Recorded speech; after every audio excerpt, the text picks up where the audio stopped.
अध्याय 3। श्री साईं बाबा की स्वीकृति, आज्ञा और प्रतिज्ञा, भक्तों को कार्य समर्पण, बाबा की लीलाएं, ज्योति सम स्वरूप, मात्र प्रेम, रोहिला की कथा, उनके मधुर अमृत उपदेश। श्री साईं बाबा की स्वीकृति और वचन देना। जैसे कि गत अध्याय में वर्णन किया जा चुका है, बाबा ने सच्चरित लिखने की अनुमति देते हुए कहा कि सच्चरित लिखने के लिए मेरी पूर्ण अनुमति है। तुम अपना मन स्थिर कर लो, मेरे वचनों में श्रद्धा रखो और निर्भय होकर कर्तव्य पालन करते रहो। यदि मेरी लीलाएं लिखी गईं तो अविद्या का नाश होगा तथा ध्यान व भक्ति पूर्वक श्रवण करने से दैहिक बुद्धि नष्ट होकर भक्ति और प्रेम की तीव्र लहर प्रवाहित होगी। जो इन लीलाओं से अधिक गहराई तक खोज करेगा उसे ज्ञान रूपी अमूल्य रत्न की प्राप्ति हो जाएगी। इन वचनों को सुनकर हेमात्पन को अति हर्ष हुआ और वे निर्भय हो गए। उन्हें दृढ़ विश्वास हो गया कि अब कार्य अवश्य ही सफल होगा।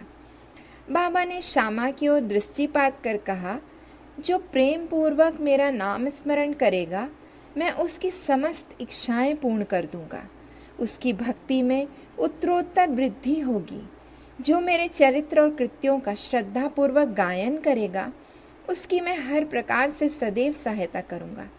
जो भक्तगण हृदय और प्राणों से मुझे चाहते हैं उन्हें मेरी कथाएं श्रवण कर स्वभावता प्रसन्नता होगी।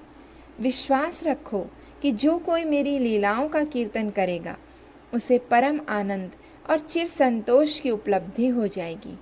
यह मेरा वैशिष्ट्य है कि जो कोई अनन्य भाव से मेरी शरण आता है, जो श्रद्धा पूर्वक मेरा पूजन निरंतर स्मरण और मेरा ही ध्यान किया करता है, उसको मैं मुक्ति प्रदान कर देता हूँ।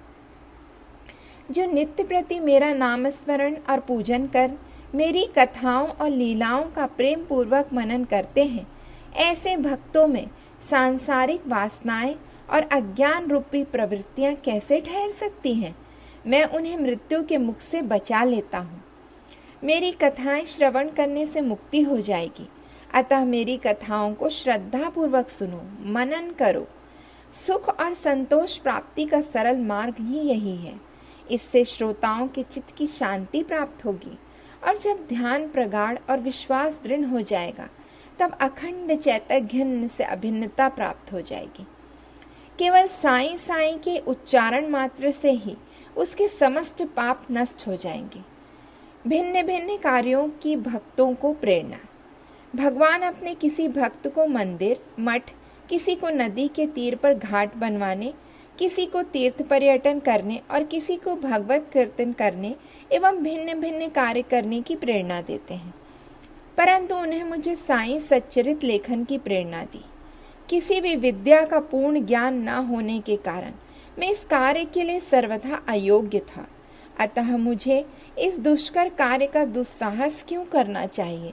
श्री साईं महाराज की यथार्थ जीवनी का वर्णन करने की सामर्थ्य किसी है? उनकी कृपा मात्र से ही कार्य संपूर्ण होना संभव है। इसलिए जब मैंने लेखन प्रारंभ किया तो बाबा ने मेरा अहंकार नष्ट कर दिया और उन्होंने स्वयं अपना चरित्र रचा। अतः इस चरित्र का श्रेय उन्हीं को है, मुझे नहीं। जन्मता ब्राह्मण होते हुए भी मैं दिव्य चक्षु विहीन था। अतः साईं सच्चरित लिखने में सर्वदा अयोग्य था। परंतु श्री हरि की कृपा से क्या संभव नहीं। मूक भी वाचाल हो जाता है और पंगु भी गिरिवर चढ़ जाता है। अपनी इच्छा अनुसार कार्य पूर्ण करने की युक्ति वे ही जाने। हारमोनियम और बंसी को यह आभास कहाँ कि ध्वनि कैसे प्रसारित हो रही है, इसका ज्ञान तो वादक को है। चंद्रकांत मणि की उत्पत्ति और ज्वार भाटे का रहस्य मणि अथवा उदती नहीं वरन शशिकलाओं के घटने बढ़ने से ही निहित है। बाबा का चरित्र ज्योति स्तंभ स्वरूप। समुद्र में अनेक स्थानों पर ज्योति स्तंभ इसलिए बनाए जाते हैं जिससे नाविक चट्टानों और दुर्घटनाओं से बच जाएं और जहाज को कोई हानि न पहुंचे। इस भावसागर में श्री साईं बाबा का चरित्र ठीक उपयुक्त भांति ही उपयोगी है। वह अमृत से भी अति मधुर है और सांसारिक पथ की सुगम बनाने वाला है। जब वह कानों के द्वारा हृदय में प्रवेश करता है तब दैहिक बुद्धि नष्ट हो जाती है और हृदय में एकत्रित करने से समस्त कुशंकाएं लोप हो जाती हैं। अहंकार का विनाश हो जाता है तथा बौद्धिक आवरण लुप्त होकर ज्ञान प्रकट हो जाता है। बाबा की विशुद्धि कीर्ति का वर्णन निष्ठापूर्वक श्रवण करने से भक्तों के पाप नष्ट होंगे, अतः यह मोक्ष प्राप्ति की भी सरल साधन है। सतयुग में शम तथा दम, त्रेता में त्याग, द्वापर में पूजन और कलयुग में भगवान कीर्तन ही मोक्ष का साधन है। यह अंतिम साधन चारों वर्णों के लोगों के साध्य भी है। अन्य साधन योग, त्याग, ध्यान, धारणा आदि आचरण करने में कठिन है, परंतु चरित्र तथा हरि कीर्तन का श्रवण तो अत्यधिक ही सुलभ है। केवल उन पर ध्यान देने की ही आवश्यकता है। कथा श्रवण और कीर्तन से इंद्रियों की स्वाभाविक विषयासक्ति नष्ट हो जाती है और भक्त वासना रहित होकर आत्म साक्षात्कार की ओर अग्रसर हो जाता है। इसी पल को प्रदान करने हेतु उन्होंने सच्चरित की रचना कराई। भक्तगण अब सरलता पूर्वक चरित्र का अवलोकन करें और साथ ही उनके मनोहर स्वरूप का ध्यान करें। गुरु और भगवान भक्ति के अधिकारी बने तथा निष्काम होकर आत्म साक्षात्कार को प्राप्त हो। साईं सच्चरित का सफलता पूर्वक संपूर्ण होना यह साईं महिमा ही समझे। हमें तो केवल एक नियमित मात्र ही माना गया है। मात्र प्रेम, गाय का अपने बछड़े पर प्रेम सर्वदित ही है। उसके स्तन सदैव दुग्ध से पूर्ण रहते हैं और जब भूखा बछड़ा स्तन की ओर दौड़कर आता है तो दुग्ध की धारा स्वतः प्रभावित होने लगती है। उसी प्रकार माता भी अपने बच्चे की आवश्यकता को पहले से ही ध्यान रखती है और ठीक समय पर स्तनपान कराती है। वह बालक का श्रृंगार उत्तम ढंग से करती है, परंतु बालक को इसका कोई भान ही नहीं होता। बालक के अंदर श्रृंगार आदि को देखकर माता के हर्ष का पारावार नहीं, कोई उपाय नहीं। ठीक इसी प्रकार सद्गुरु का प्रेम अपने शिष्य पर होता है। ऐसा ही प्रेम बाबा का मुझ पर था। उदाहरणतः वह निम्न प्रकार था। सन 1916 में मेरी नौकरी से अवकाश ग्रहण किया। जो पेंशन मुझे मिलती थी वह मेरे कुटुंब के निर्वाह के लिए अप्राप्य थी। उसी वर्ष की गुरु पूर्णिमा के दिवस मैं अन्य भक्तों के साथ शिरडी गया।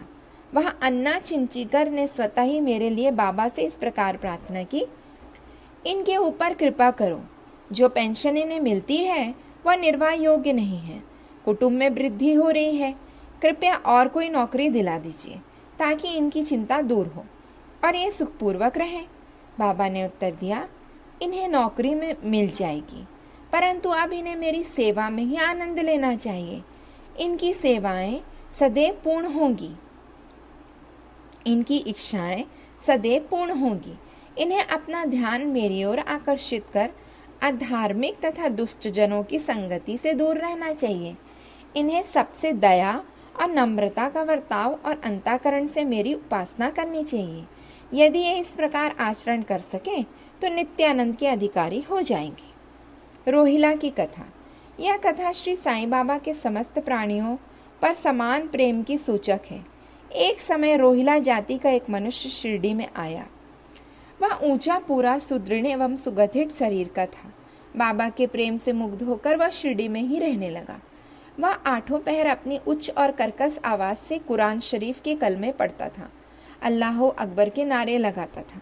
शिरडी के अधिकांश लोग खेतों में दिन भर काम करने के पश्चात जब रात्रि में घर लौटते तो रोहिला की कर्कश पुकारें उनका स्वागत करती थी। इस कारण उन्हें रात्रि में विश्राम न मिलता था, जिससे वे अधिक कष्ट और असुविधा का अनुभव करने लगे।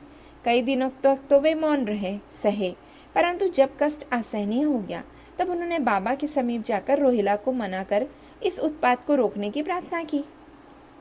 बाबा ने उन लोगों की इस प्रार्थना पर ध्यान न दिया। इसके विपरीत गांव वालों को आड़े हाथ लेते हुए बोले, वे अपने कार्य पर ही ध्यान दें, रोहिला की ओर ध्यान ना दें। बाबा ने उनसे कहा कि रोहिला की पत्नी बुरे स्वभाव की है। वह रोहिला को तथा मुझे अधिक कष्ट पहुंचाती है, परंतु वह उसके कलमों के समक्ष उपस्थित होने का साहस करने में असमर्थ है और इसी कारण वह शांति और सुख में है। यथार्थ में रोहिला की कोई पत्नी न थी। बाबा का संकेत केवल कुविचारों की ओर था। अन्य विषयों की अपेक्षा बाबा प्रार्थना और ईश आराधना को महत्व देते थे। अतः उन्होंने रोहिला के पक्ष का समर्थन कर ग्रामवासियों को शांतिपूर्वक थोड़े समय तक उत्पात सहन करने का परामर्श दिया। बाबा के मधुर अमृत उपदेश। एक दिन दोपहर को आरती के पश्चात भक्तगण अपने घरों की ओर लौट रहे थे। तब बाबा ने निम्नलिखित अति सुंदर उपदेश दिया। तुम चाहे कहीं भी रहो, जो इच्छा है सो करो, परंतु यह सदैव स्मरण रखो कि जो कुछ तुम करते हो वह सब मुझे ज्ञात है। मैं ही समस्त प्राणियों का प्रभु और घट घट में व्याप्त हूँ। मेरे ही उदर में समस्त जड़ व चेतना प्राणी समाये हुए हैं। मैं ही समस्त ब्रह्मांड का नियंत्रण करता व संचालक हूँ। मैं ही उत्पत्ति, स्थिति व संहार करता हूँ। मेरी भक्ति करने वाले को कोई हानि नहीं पहुँचा सकता। मेरे ध्यान की उपेक्षा करने वाला माया के पाश में फंस जाता है। समस्त जंतु, चींटियां तथा दृश्यमान परिवर्तनमय और यशस्वी विश्व मेरे ही स्वरूप है। इस सुंदर तथा अमूल्य उपदेश को श्रवण कर मैंने तुरंत यह दृढ़ निश्चय कर लिया कि अब भविष्य में अपने गुरु के अतिरिक्त अन्य किसी मानव की सेवा ना करूंगा। तुझे नौकरी मिल जाएगी।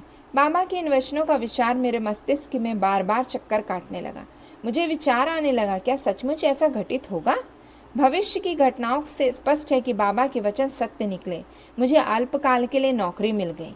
इसके पश्चात मैं स्वतंत्र होकर एक चित्त से जीवन पर्यंत बाबा की ही सेवा करता रहा। इस अध्याय को समाप्त करने से पूर्व मेरी पाठकों से विनम्र प्रार्थना है कि ये समस्त बाधाएं जैसे आलस्य, निद्रा, मन की चंचलता व इंद्रियां आसक्ति दूर कर और एकत्रित हो अपना ध्यान बाबा की लीलाओं की ओर दें। अस्वाभाविक प्रेम निर्माण कर भक्ति रहस्य को जाने तथा अन्य साधनाओं में व्याप्त श्रमित न हो। उन्हें केवल एक ही सुगम उपाय का पालन करना चाहिए, वह है श्री साईं लीलाओं का श्रवण। इससे उनका अज्ञान नष्ट होकर मोक्ष का द्वार खुल जाएगा। जिस प्रकार अनेक स्थानों में भ्रमण करते हुए भी लोभी पुरुष अपने घड़े हुए धन के लिए सतत चिंतित रहता है, उसी प्रकार श्री साईं को अपने हृदय में धारण करो। अगले अध्याय में मैं श्री साईं बाबा के शिरडी आगमन का वर्णन करूंगी। श्री सद्गुरु साईनाथ अर्पण मस्तु। शुभम भवतु। बोलिए श्री साईनाथ महाराज की जय।